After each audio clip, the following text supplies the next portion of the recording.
On August 20th, 1966, two bodies were found on a remote hilltop in Niterói, Brazil. They were lying side by side, fully dressed in suits. Each one had a leaden radiation mask over his face, handmade, improvised. Between them, a bottle of water, two wet towels, and a small handwritten notebook.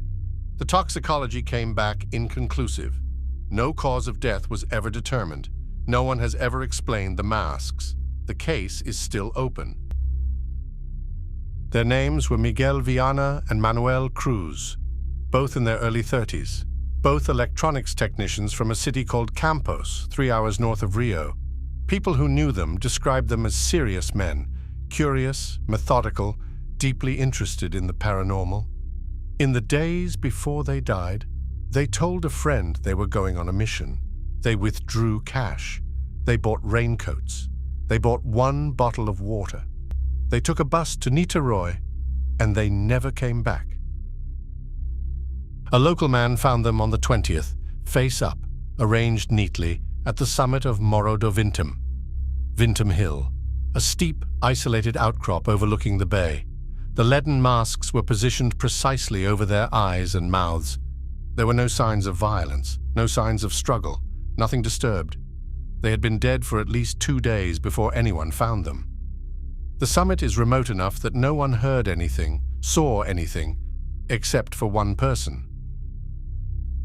The notebook contained a single page of instructions written in Portuguese, translated, "Be at the agreed place at 4:30 p.m. At 6:30 p.m. ingest capsules. After the effect, protect metals. Await the signal, wear mask." That was it.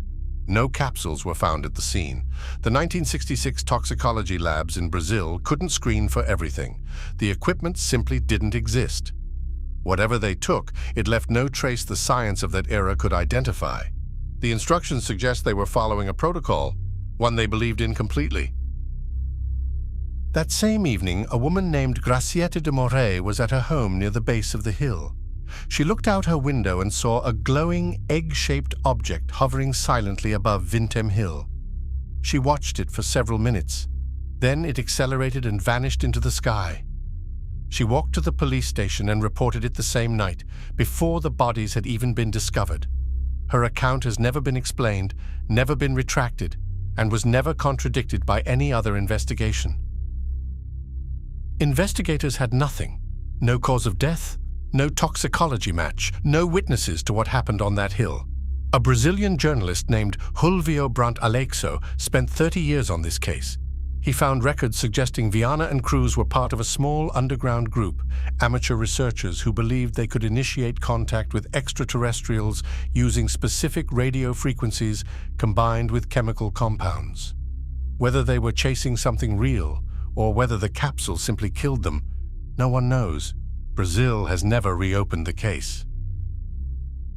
2 men, a hilltop, leaden masks, a notebook with instructions they followed to the letter, a witness who saw a light in the sky that same night, and 60 years of silence from the Brazilian government.